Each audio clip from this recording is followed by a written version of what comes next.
What's up? Good morning again. For those of you that just popped over here from our Ready to Love review with Nails and Treese wasn't here, but with Shade in the City, it was me and Nails this morning. Y'all come on. Hey Candace, how are you? What cruise you going on, Candace? You said can't wait to meet you on the cruise. What cruise you going on? You going on James's cruise or my cruise? I mean, I'm gonna be on both of them, but I'm just curious which cruise you talking about.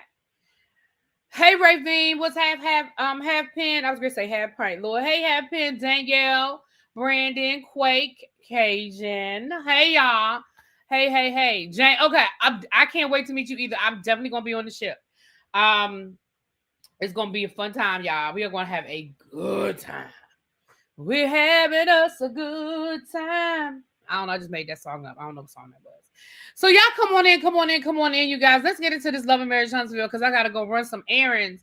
But when I realized that we weren't gonna be there long doing Ready to Love, I said, well, I can go ahead and knock out Love and Marriage Huntsville, and then when I get back today, then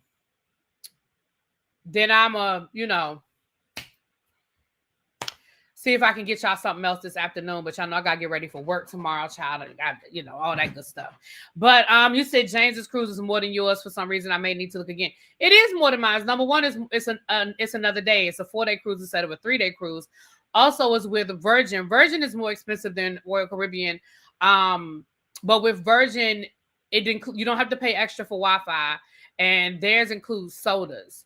So you still have to pay for alcohol, but you don't have to pay for like soda and water on Virgin. So it sort of balances out. By the time you factor in that it's a day more than what mine is, and then you factor in that you don't have to pay for Wi-Fi and you don't have to pay for sodas and stuff, it sort of balances out. But it is more on the front end. I got to figure out this drink thing with Virgin because I was talking to somebody that went on a Virgin cruise before, and I should have asked her yesterday, and I forgot.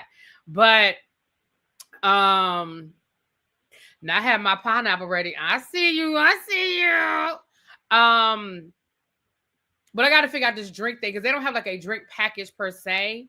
You pay a certain amount, like I guess you guesstimate how much money you're gonna spend on alcohol per day. Anyway, let's get into Love and Marriage Huntsville, child. Because the people gonna be coming back, leaving comments, talking about something. I wanted to hear about Love and Marriage Huntsville. Why are you talking about a cruise? So let's get into it. Yeah, Ravine, that's what I need to do. I need to go to YouTube University and get some breakdowns. But anyway, last night's episode of Love and Marriage Huntsville was actually really good, which is another reason why I wanted to get into it. Because, baby, see, again, I have to say to production, I don't know why y'all started the season off with Ken and Trisha.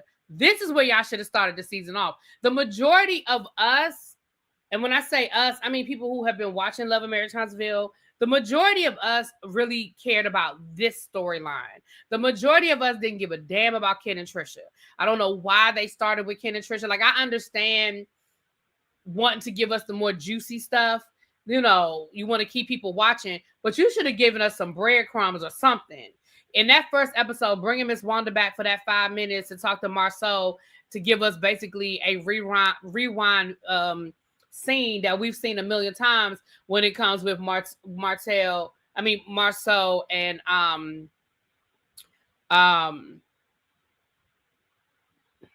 y'all know what I'm talking about. With Marceau and Wanda, like nobody cared about that. It was the same old, wash, repeat, wash, rinse, repeat, I guess. So this is where we should have started off, but let's get into it because, baby, y'all might not like me by the time we get to the end of this. Y'all might not like me by the time, let me say it one more time for the people in the back. Y'all might not like me by the time we get to the end of this review. Okay. So we start this episode off. We have Tisha and Miss Nails talking. Now, last episode we saw Tisha driving off, and y'all was being shady when y'all said, why was she driving a Ford Focus or whatever that car was instead of her Mercedes? But I don't know why y'all was being shady. Y'all know she probably picked up the company car. I don't know. But, baby, production made her come back and finish that conversation. I don't care what nobody say. Production made her come back and finish that conversation. She talking about something, I decided to come back because, but no, girl. You were not interested in finishing that conversation. And here And here's why I know you weren't interested in finishing that conversation, because you were still shading that lady in your confessionals. When that lady said she was certified in life in life coaching, and you talking about something, who gave her that? I mean, blah blah blah. You were still being shady, so that's how I know you didn't give a damn about really trying to clear the air with Nail. That was production telling you, hey girl, get your ass back over there and finish this scene, because we need to go ahead and get this done with, okay? Because they don't give a damn about you and Miss Nails either, and they wanted to finish that up. They wanted to wrap it up, okay? So you go back over there, and here's what I figured out what was going on. When Tisha was talking about something, you're not going to yell at me, you're not going to yell at me, you're not going to yell at me. Tisha, listen, we have heard Miss Nail yell. We have heard Miss Nail yell. Girl, she was not yelling at you, and you know she wasn't yelling at you. But when Tisha was like, well, this is where I bring my kids. I mean, this is where my kids had their PTA meeting. You were embarrassed is what it was. And that's why you didn't want to film in there. And that's why you was trying to hurry up and get out of there. Girl, you was embarrassed because you had them cameras in there, and them people knew, the people worked there, and they recognized you, and somebody must have called you by name or something, and you was embarrassed to be sitting in the middle of that damn coffee shop having that conversation with Miss Nail about Marceau and your marriage. That's what it was. So when you came back in, you finally basically broke down to Miss Nail how, listen, this whole situation has been a lot on my marriage, okay?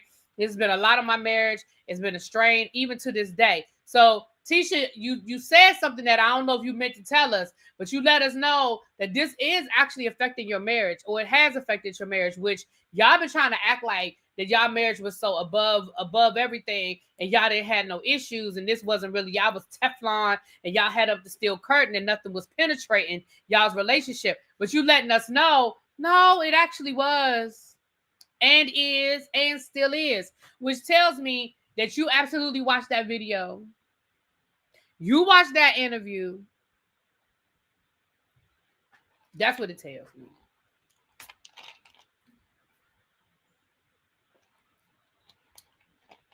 And Nell's talking about something. See, this is what I meant when I said transparency. Now we finally getting somewhere. So basically what Tisha and Kimmy said is exactly what it was.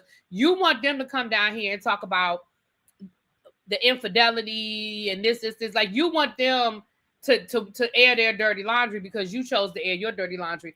Girl, ain't nobody tell you to come down here and tell us that Chris was a Rolling Stone out in them Huntsville streets. And let's call a thing a thing. The only reason why you even told us that Chris was a Rolling Stone in them Huntsville streets is because you was trying to get ahead of the story. Let's call a thing a thing. Let's call a thing a thing. You was trying to get ahead of the story because you ain't know who was going to come forward and tell it. So you really was just trying to get ahead of. And then somebody left in my comments that I need to go watch Carlos King's interview with Nell because she explained why she had to be at that boy's house raising that baby. Let me explain something to y'all. And I know y'all didn't mean no harm. I know the person, y'all don't be meaning no harm when y'all tell me to do stuff like that. But let me explain something to y'all. I review what's on the screen. I do not have the energy nor the interest to jump around, to go watch all of these different interviews, to go follow all these different spaces, to come back and be like, well, this what happened on the show, but this what really, I don't have the energy for it.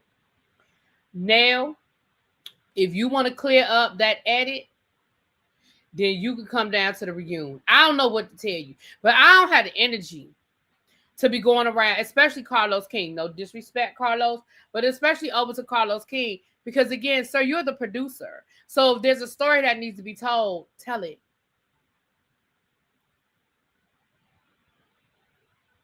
Now, I don't really give a damn what the story is. My point last week was you did all that complaining last season about your kids respecting your boundaries and how you don't have the bandwidth to be their savior every time they fall or every time there's a problem. And what I'm saying is your son is not the first single parent. Your son ain't the first. I don't know what the situation is with the baby mama, but your son ain't the first person to have to deal with 3 children and work a job and all of the things. And I'm not saying don't be there to help. I'm not even saying don't be a good grandmama. I ain't saying none of that. What I'm saying is for you to literally move into that boy's house, you are going back on what you said you needed from your kids. That's all I'm saying. Moving right along. So And Ravine said Nell didn't say much, and I trust what Ravine said. If it was something that Ravine would have said, nah, really be Nell said da da da da da da. Ravine would have told me. Ravine would have said it. I trust what Ravine is telling me. And if she said it ain't much there, then baby, it ain't much there. Thank you, Ravine. Moving right along. So then that's when Nell said something about being a life coach. Now listen. We're not going to sit here and act like to become a certified life coach means you got to go back to school and get a PhD. We're not going to listen. No disrespect to people who are life coaches. That is no disrespect. But what we're not going to do is sit here and act like you had to go back to Harvard and sit down and be in class for 2 years and then take a board certified exam to be a life coach. So Miss Nail, I'm here for you. That's like Dr. Heavenly talking about she a relationship expert and she got a certificate. Don't nobody know where Dr. Heavenly went to get no certificate for being a relationship expert? And who is trusting Dr. Heavenly with their relationship? Like, girl. So anyway, move right on. Phil said, I don't even know what a life coach is. Well, I have actually talked to a life coach before, and it's been helpful, but in my opinion, with my experience with the health coach, a life coach, I say health coach, but my experience with a life coach has been, they are somebody to literally just hold you accountable to what your plan is, right? If you hit a bump in the road or you hit a snag, they're there to kind of help you navigate that bump in the road. But in all reality, my experience, and I liked the lady that I was talking to, but it got to the point where we ended up just kind of being homegirls, and I didn't feel like I was really getting anything out of it anymore. And I was like, so I'm literally just paying you to have a conversation with me that I could have on the phone with my homegirls, like you weren't. And she was a nice woman, but I just think our personalities just meshed so much that we got to the point where we would just be talking, and it was through Zoom. We would just be sitting there talking. I knew it was time for us to end the relationship when we had a session while she was at the nail shop getting a mani-pedi. And I was like, I'm sorry, what? I'm like, I'm sorry, you're where right now? Doing what? I knew that. I said, this a wrap. But it can be very helpful. But I'm gonna say this: if you feel like you need a life coach, listen, all things work for people differently. But what I will say is, find you a good accountability group. Find you a good group of people that will hold you. Like, I have a good group of girlfriends right now, and we get together. When I do my little girls trips, and I tell y'all, oh, we got a house, and we just going away for the weekend, and we just chilling. We always sort of have these conversations where we are holding ourselves accountable and saying, well, last ... you said you wanted to do ... Where are you with that? And we can be honest with each other in a way that none of us walk away offended. And we all do it. Like, it's like, well, I know I said that I was going to, make these phone calls to try to set up my and y'all ain't do it yet. And they're going to say, okay, so what are you going to do on Monday? Okay, who do you need? Let's Google it right now. Who do you need to find? Like, we hold each other accountable. So I feel like at this point, again, what works for you works for you. I don't know if everybody necessarily needs a life coach, but for me, my experience with the life coach was somebody to hold me accountable. Somebody to check in with once a month, once a week, once every 2 weeks, however often, to say, okay, this was the plan. Where are we on the plan? What are you doing? How can we navigate this? But moving right along. How did you find this group outside? No, these are my friends. So these are people I've been friends with for a long time. But we've just evolved to a point where we're like, okay, we're friends. It was very organic. I don't know how to put it in words. It was very organic, but it started with us being intentional about spending time together, right?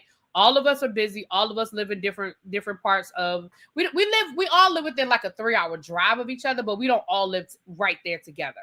So it started with us being intentional and saying, listen, we're not just going to keep saying, hey, y'all, yeah, we should get together and do lunch. Hey, y'all, yeah, we should get together. No, when we say we're going to get together and do it, let's make the plan. Are we going to get an Airbnb? Let's go down to Airbnb. Let's go down to Airbnb now. Let's find a house. Where do y'all want to stay? You want to stay on the water this time? Cool. Let's find some houses on a lake or on the water. Okay. How far do y'all want to drive? Boom. All right. Okay, we said we're gonna get together and have brunch. Okay, we're not gonna just say we're gonna get together and have brunch and leave it out in the air. Let's find a place right now. We found this. Okay, let's look at the reviews. Hey, this is Black owned. It's got some pretty good reviews. Let's lock in the date. What date works for you? And sometimes we're 3 months out, right? Sometimes we might say, okay, y'all, we ain't gonna be able to link up. It might be July and we might not be able to link up until November, but we lock it in. So it started with that. And then once we started being very intentional in spending time together, we just started having these very organic conversations about where we were in our life, where we wanted to be. And all of us were in different spaces. Some of us were married, some of us were single, some of us were dating, some of us were married but getting a divorce, some married but thinking about getting a divorce. Some had children, some had grown children. One of the girls in my group, she's raising her grandson. So it started with that, right? Because we used to do, actually it started before that. We used to get together once a year and do a slumber party. And we just decided we wanted to do it more often. Because the slumber parties used to be so much fun. And they were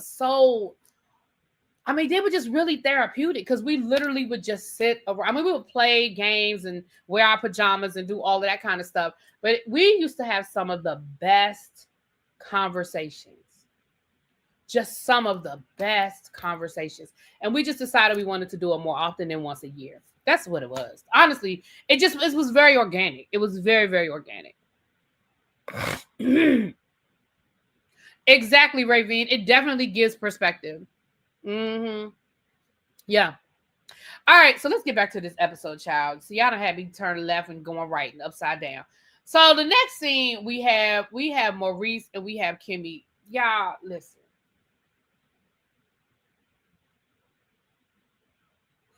Yeah, I'm so sick of Maurice and his self-righteous.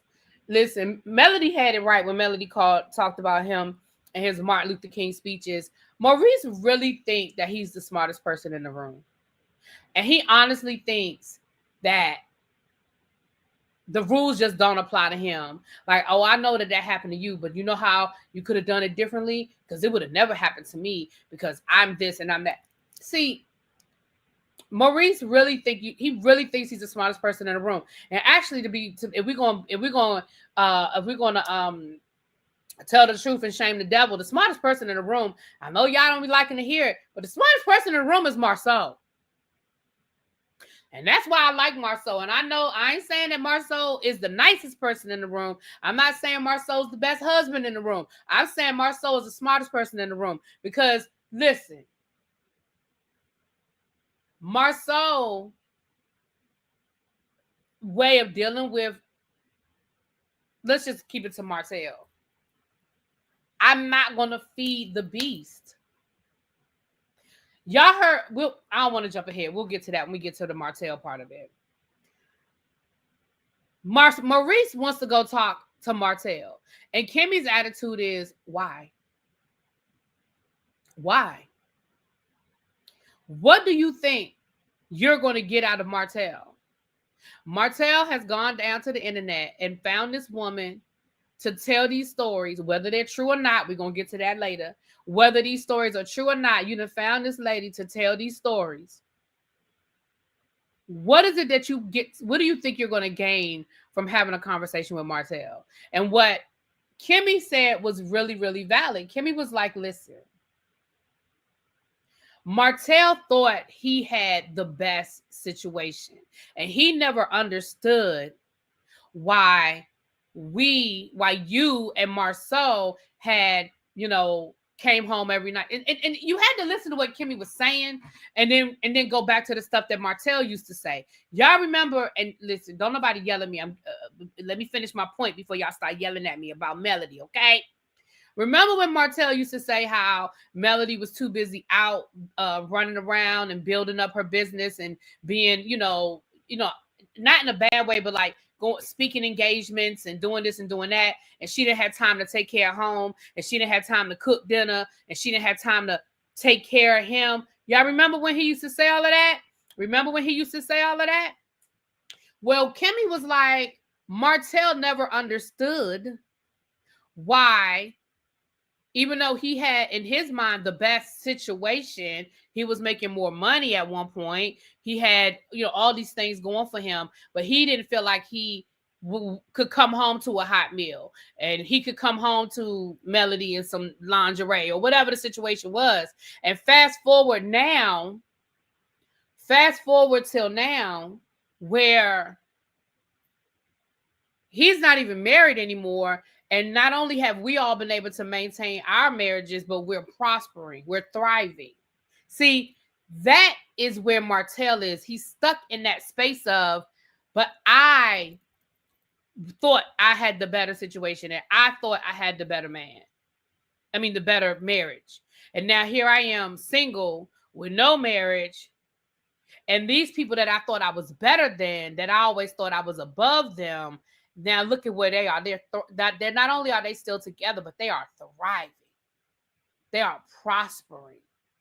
And I think that Kimmy had a very valid point when she said that to Maurice. And she said to Maurice, she said, well, what is it that you feel like you... She said, how about, I really wish... She said, to me, it's a waste of time. And I wish that you would take that time and spend that time with Monster doing the things that you've promised you're going to do with Monster. Which brings me right back around to, again, you got to listen to what people are saying, y'all.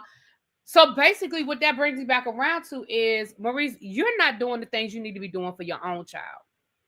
Forget about you not treating Jalen the same.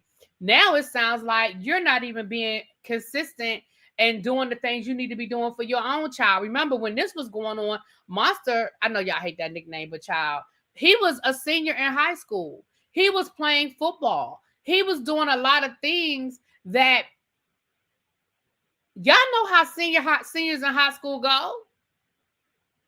And he was in sports and all of those different things. So I feel like what Kimmy was saying was, you dropping the ball at home, yet you worried about running around here behind Martell, who has clearly given us his ass to kiss. Like, I don't know what you want to talk to Martell about. What do you think that you're going to gain from Martell? And basically, Maurice's response was, I'm the Martell whisperer. Kimmy, I think Kimmy said it, but that's how Maurice feels. Like, well, I'm the Martell whisperer, and I can get, I can get it out of him. I can get through to him. I know y'all can't get through to him. And Kimmy was like, Martell sees you on the same level as he sees the rest of us. Like, he don't see you any different. He doesn't. And when Kimmy said, I think he could hear from somebody he respects,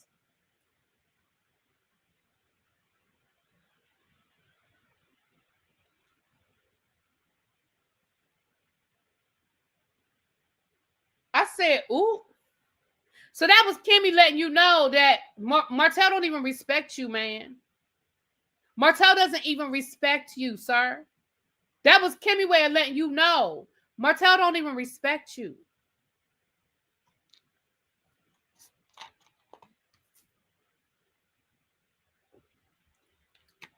Now, I'm going to be honest. I don't feel like Martell respects anybody, but that's another conversation for another day, child.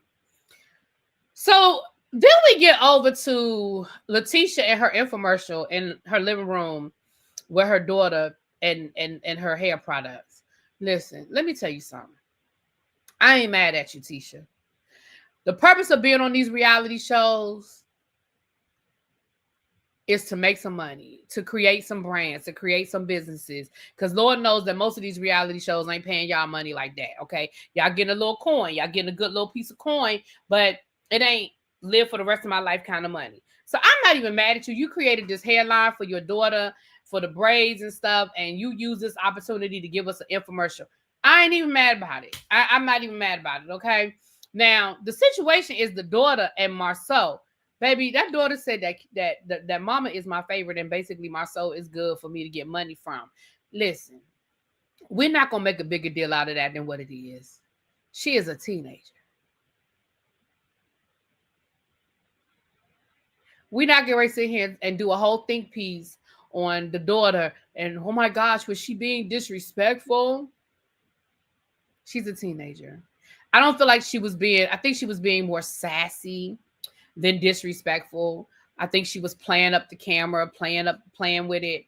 And I don't know Marcel personally, but I honestly don't feel like Marcel took it that deep. Like, I don't think Marcel, when the cameras went off, I don't think Marcel thought about, well, why did she say I'm not her favorite? Why doesn't she? I don't really think Marcel thought that deep on it. I don't. So we're not gonna do that. I just don't think it was that deep. Marcel has loosened his stance about the children being filmed. Well, I think part of it is because the kids are getting older now and they can speak for themselves. You know what I mean? But I agree. They can now they can say, hey, yeah, I don't mind being in the scene. Yeah, I'll film that. Yes, it's okay for us to talk about me getting ready to go to college and my college decisions. I think, because if you think about it, the way they're filming still is very much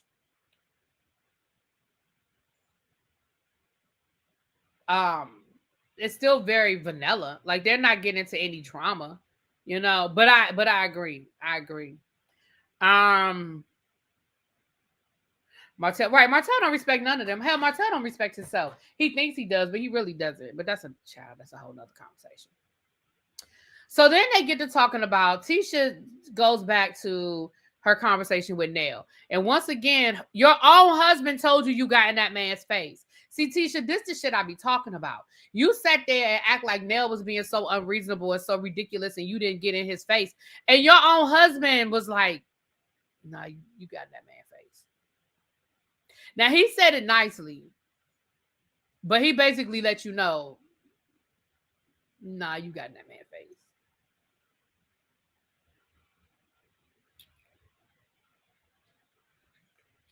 But the one thing that came out of that conversation, and once again, y'all don't have to like Marceau. Y'all do not have to like Marceau. But baby, Marceau told her, watch out for Destiny. Marceau said, watch out for Destiny. Marceau said, a friend to everybody is a friend to nobody. Baby, Destiny been told y'all where her loyalty lies. Destiny has told y'all time and time again that her loyalty is with Martell. That's it. That's all. She has been very clear that she has known Martell the longest. And I think she has demonstrated that if it's a choice to be made, it's going to be Martell. Even if she says, well, I do hold him accountable, it doesn't matter about you holding him accountable. You can't hold him accountable. First of all, you can't hold him accountable. He's a grown-ass man. You're not his wife. You're not his mama. You can't hold him accountable. You can address things that you don't agree with. You can bring up issues. But if you're going to still be friends with him through all of the things that he's doing, that's not holding him accountable.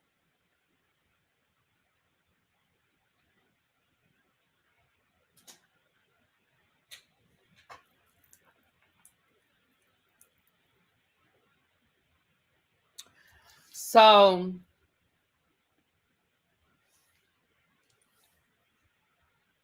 that was pretty much what came out of that conversation, if I'm being honest.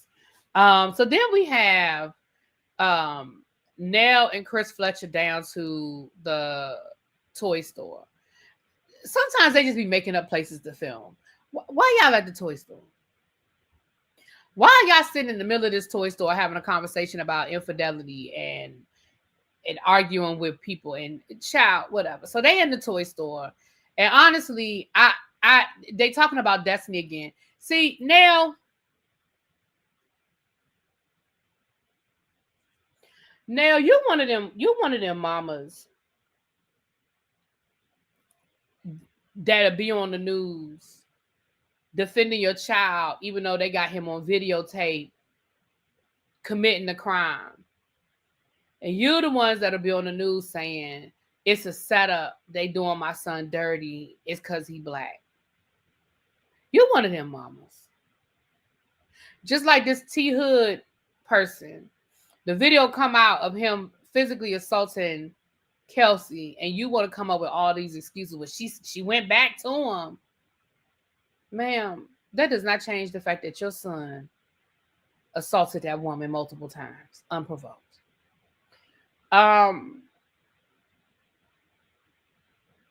when I heard Nails say this disgusted me, y'all. This, and again, take away how y'all feel about Destiny. Take that out of the picture, because I don't want y'all to get skewed and focusing on Destiny. Take that out of the equation. When that woman said, I don't understand why Destiny's so mad. I mean, she said she wasn't giving him none. He a man. He got needs. He went and got it. He went somewhere and got it.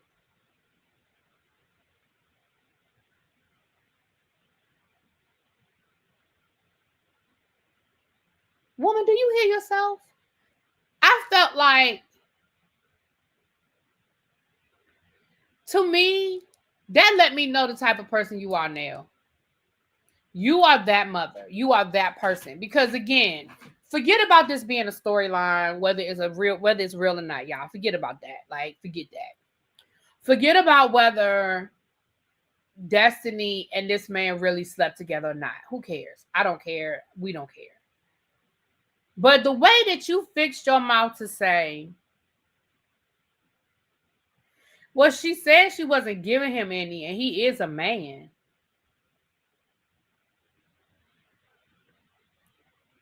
So he went and got his needs met somewhere else.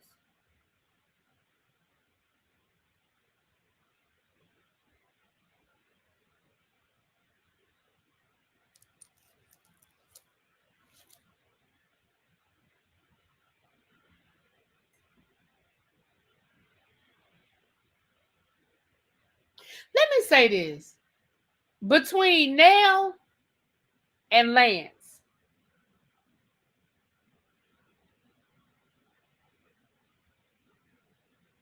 they done told 20 different versions of this story with her and with Destiny. So again, the reality is, it's probably not a real relationship. I accept that. But I think Nell meant what the fuck she said. See, you ain't do what I told you. See, y'all didn't do what I told y'all to do. See, some of y'all didn't do what I told y'all. I said, forget about whether this is a real relationship or not. Let's focus on what Nell is saying. See, yeah, I need y'all to separate it, because I don't care whether this is just a television show. I'm focusing on what Nell said, because baby, Nell meant that thing. And exactly, that's probably the line that Chris threw at her when he went out there and cheated.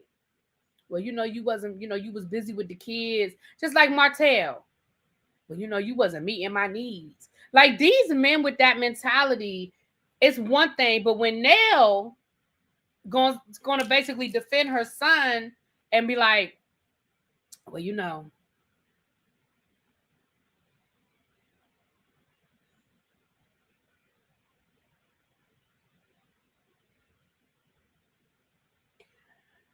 but anyway, that was pretty much it. I don't care nothing about that. So then we get to, child, not y'all calling her a pick me. Nell put up with the cheating. Okay. So then we get to the best 30 minutes that I think Love and Marriage Huntsville has had in a very long time.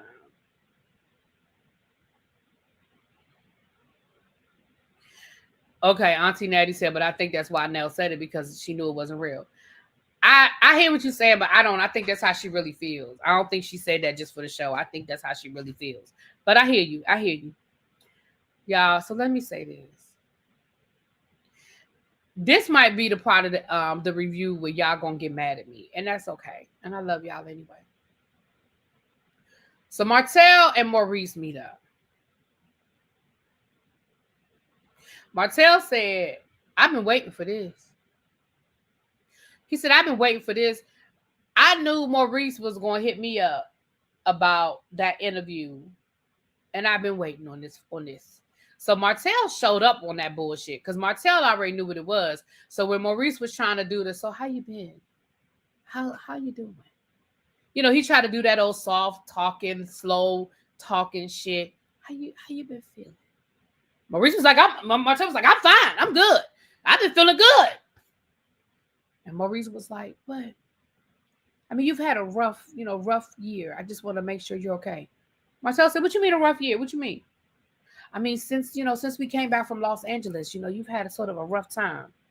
Martell said, I ain't had no rough time. I don't know what you talking about. Because see, Martell is going to make Maurice say it, right? I'm going to make you use your words. I'm not giving you shit. He said, I've been good. I ain't had no rough time. Taurus Moon said, really be, I disagree. That sit down was 10 minutes too long with bad acting. Shit. Okay. Well, we definitely disagree. So they get to talking, and Maurice is trying to, he says, Martell, I feel like you've been playing the bad man, the bad guy suit so long that you've actually become the villain. Maybe Martell was like, what you talking about? What you mean? What you mean? So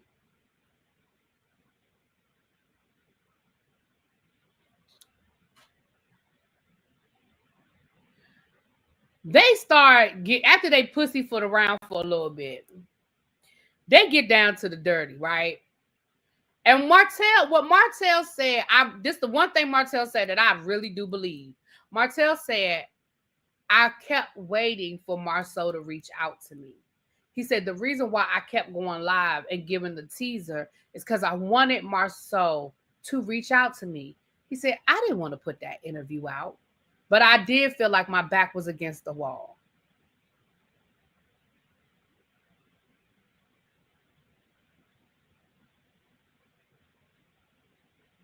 So then Maurice was like, well, where did you find her from? He said, what you mean? No, he said, she reached out to you. Martell said, she didn't reach out to me. I reached out to her. See, that was my first clue. Now, y'all might not hear what I heard. I'm going to tell y'all what I heard. When Martell said, I reached out to her, how did Martell know who she was to reach out to her?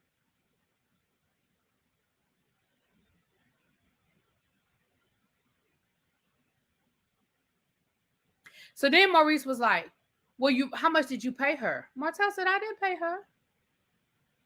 He said, I didn't pay her. So then Martell gonna say, I felt some kind of way when we were at the reunion and the legal stuff came up and you didn't say anything. Here's where Martell is always looking for somebody else to blame. Martell, if your attorney told you not to speak, then you shouldn't have spoke. And what you were waiting for is for Maurice to say, hey, bruh, as an attorney, I'm telling you, don't say nothing. Why did Maurice need to tell you that? If your attorney had already told you not to say shit, why did you need Maurice to tell you that? So, in my opinion, Martell, I think you use that as an excuse to include Maurice, but that's neither here nor there. So then Maurice called himself interrogating Martell. And I honestly feel like Maurice made himself look stupid. Now, I'm sure this was edited, but in my opinion, they kept talking around the issue. They didn't. See, Taurus, you saw it differently than I saw it. I don't feel like they talked around shit. I think it was very clear what happened. Martell says, so then Maurice gonna say, well, you said that you saw me with this woman. Martell said, yeah. See, Maurice was not giving the answers. Martell was not giving the answers that I think Maurice was expecting. Martell said, yeah. So Maurice gonna say, well, describe my genitalia. What does my dick look like? Martell was like, what?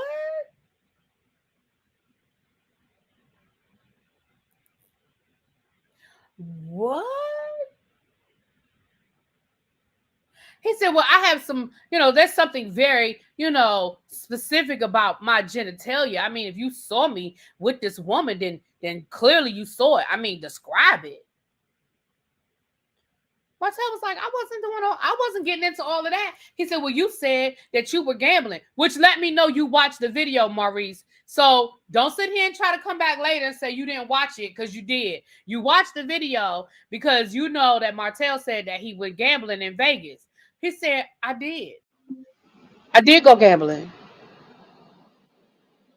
And I also saw you with that woman. So here's where Maurice told on himself. Here's where Maurice told y'all. I'm sorry, this thing keeps coming on. Why does it keep coming on? Sorry. Here's an answer from thesaurus.net. Okay. So when Maurice said, when Martell said, so you trying to say we didn't go to Vegas? You trying to say we didn't go? He said, so you saying it's a lie? You saying we didn't go to Vegas? Maurice was like, no, I'm not saying we didn't go to Vegas. Martell said, you trying to say that Marceau didn't fly that woman in? See, Maurice, this is why Kimmy told you not to take your ass down there and talk to them. Because the minute you answered the question this way, for me, I'm not speaking for none of y'all, but for me, this told me all I needed to hear. When Martell said, so he didn't fly that woman in, and Maurice's response was, I don't know what he did. That's why Kimmy told you not to take your ass down there. Because the minute he said that, what that said to me was, the story was true.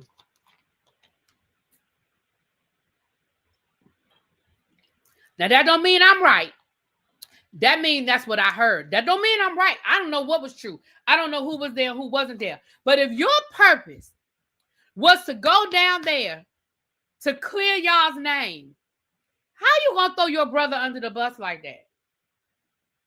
How are you gonna throw your brother under the bus like that? Because your answer was supposed to be no.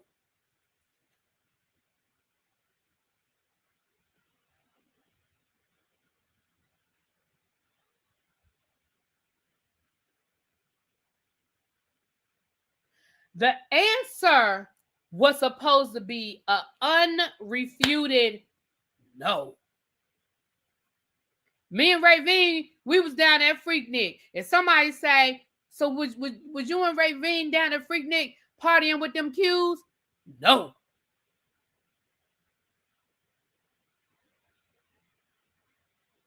Not, I don't know what Ravine was doing. How am I gonna throw Ravine under the bus? We was there together.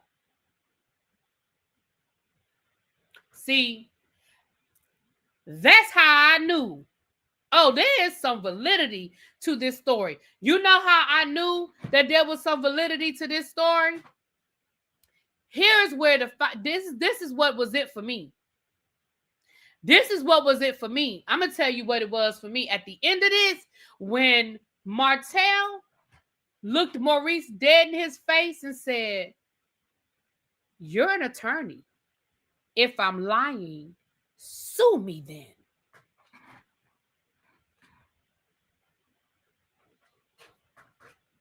Bitch.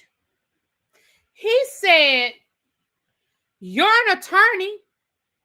If I'm lying, sue me then. And when Maurice did not have Maurice talking about something, sue you for what? And get what? Maurice, not the same person that's suing bloggers on YouTube. Not the same person that's suing bloggers on YouTube. Because you said they lied about you. Not the same person that sued bloggers on YouTube.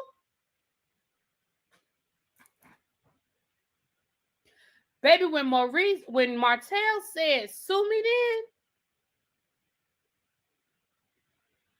I was done. I was done. Now, again, that doesn't mean that it's true. But what that means for me, I can't speak for none of y'all. It's 160 of y'all in here. I can't speak for none of y'all. But for me, what that said, that gave Martell a little validity. Now, let's be clear. I still think that Martell be on some bullshit. Let's call a thing a thing. I ain't about to sit here and say that Martell has been fully vindicated, because he ain't vindicated from shit. Let's be clear. But what I am going to say is, after this conversation, it's making me think a little bit more. Now, here's what I think. I think that there's enough truth in the story that Martell is not worried about a lawsuit. The fact that they did actually go to Vegas, the fact that they may or may not have engaged with women while in Vegas, I think there's enough there that Maurice didn't want to go down that road. Also, on these reality shows, I don't know if they can sue each other while the show is still going on. I could be wrong, child. I know at one point in time, the housewives couldn't sue each other, but I mean, now they do, because they do it all the time now. But I think at one point in time, they couldn't sue each other. I don't know. So I don't know what the contracts are as far as that. But the fact that Martell was so, he was like, I mean, you're a lawyer. If I'm lying, sue me then. And the fact that Maurice's response was more interesting to me than what Martell said. His response was, and he was like, for what? I'm not, for what? To get what out of it? Not from the same person that doesn't see. Again, Maurice, if you didn't have a history of suing people that you didn't agree with or that you felt like lied on you, but this man is, according to you, telling whole lies about you sleeping with women and da da da da da, that could potentially have ruined your marriage, and your response is, for what? But you didn't sue bloggers. You didn't sue bloggers who you didn't even know their legal name. You didn't even know who these people were. All you had was their YouTube name. You had to go to YouTube and try to get their legal information to even serve them. You sitting right across from his ass. But that's just my opinion. Again, everybody feel how they feel. And again, let's be clear. That don't mean that I'm Team Martell. Please don't nobody in the comments try to make it seem like I'm Team Martell. I'm not. That don't mean that I think that Martell is telling the truth about everything. I don't. But it does make me take pause when it comes to that story. Because again, Maurice did it more so than Martell. When Martell said, so you gonna tell me he didn't fly that woman into Vegas? And Maurice's response was, I don't know what he did.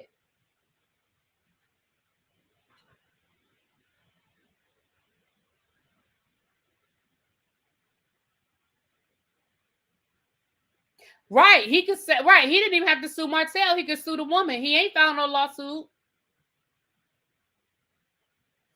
That's why I said at the beginning of this conversation, Marceau the smartest one out of all of them, because Marceau does not feed the beast. Marceau don't even entertain that shit. Now, I'm not saying he's never done it, but I'm saying in this situation, Marceau was like, yeah, I'm good.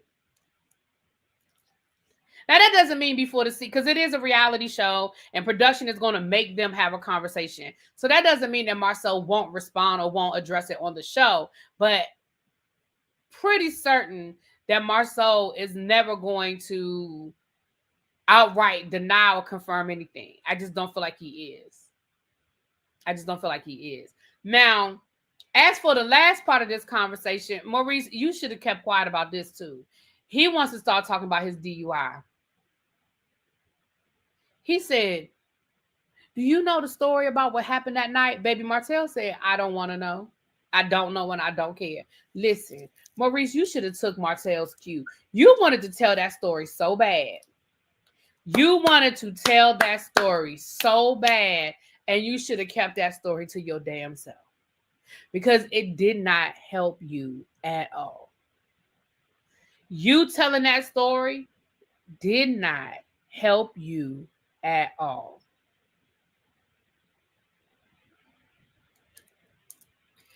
First, you want to talk about how you and Kimmy left together. And Kimmy went straight home, but you stopped by Derek's house and somebody else to do what, Martell? To do what, Maurice? What reason would you have to go to an event, leave that event, go to the office to get your car? What reason would you have to not just go straight home? You already been out. It's clearly late at night. What reason would you have to just stop by somewhere else? So you stopped by your boy's house. What were y'all doing? Putting together a puzzle? I'm sure y'all were having drinks. I'm sure y'all was talking. I'm sure, and I'm not saying that I'm not saying that Maurice was drunk, y'all. I'm not saying Maurice was drunk. But what I'm saying is you telling that story does not help. So then you talk about how you were coming home. And let's be clear. I was with Martell on this one, baby. I couldn't stop laughing either. Martell, I'm sorry. In my opinion, I was with Martell on this one. Baby, Martell couldn't stop laughing, and neither could I. Neither could I. You said you hit an animal. Then you hit a tree. And then you hit a pole.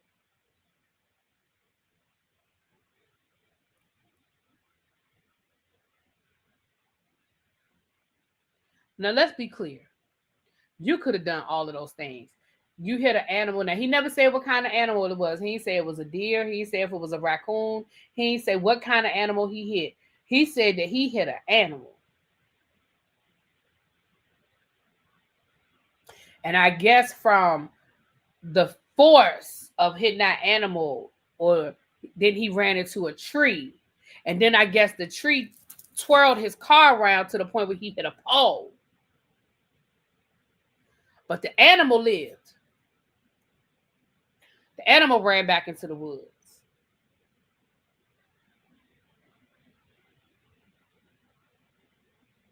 Yeah, he got a concussion.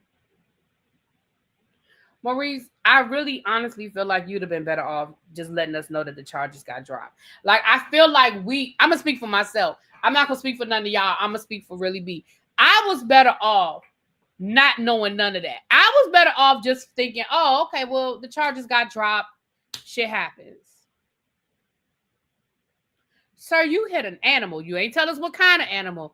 You hit an animal, and then you hit a tree, and then you hit a pole. But the animal is still alive, and you walked away with a concussion.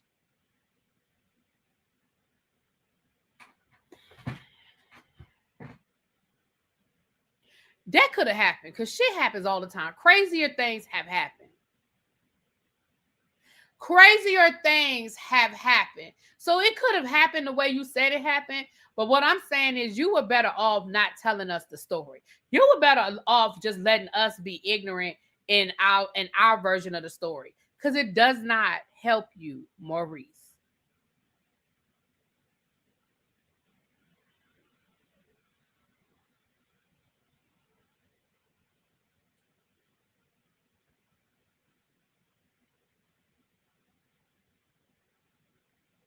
Exactly. But you wasn't hurt too bad because your ass was short down to black the next day with liquor in your hand. So the concussion, you wasn't too concussed. Because you was right back at it the next day, dancing and drinking and partying it up down to black. You wasn't too concussed.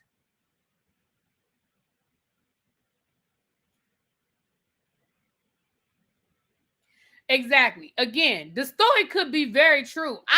Stranger things have happened. But you were better off just not telling it. How about that? And so the fact that Martell was laughing, I don't think Martell was, because Maurice was like, he's just trying to get a rise out of me right now, and he's just hurt. He think that story funny, because I thought the story was funny.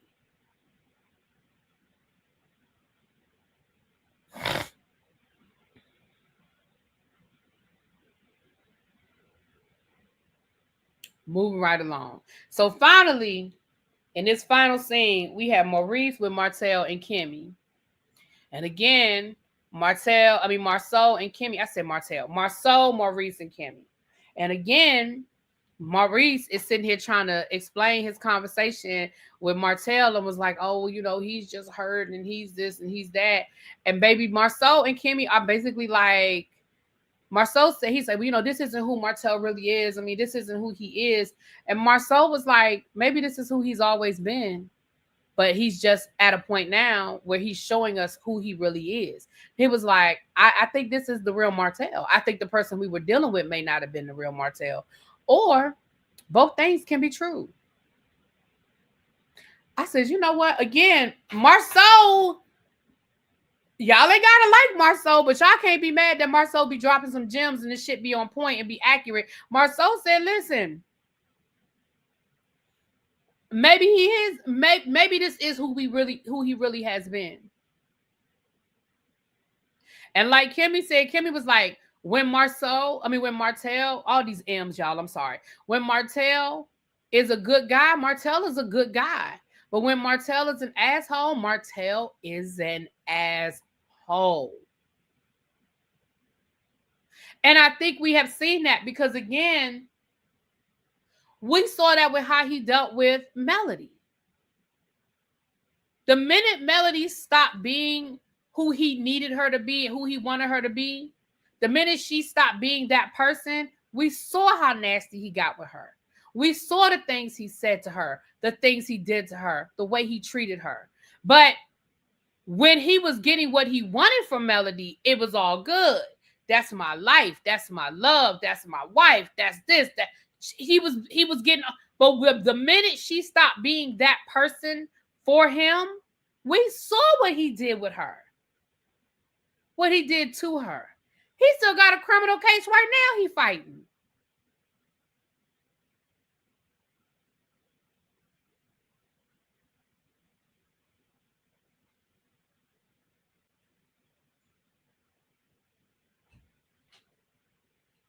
But yeah, that was pretty much where the episode ended, honey. But I'm sorry. I know some people are going to still feel how they feel, and that's fine. Again, I have not changed my opinion on Martell, but I will say I have changed my opinion a little bit about that interview.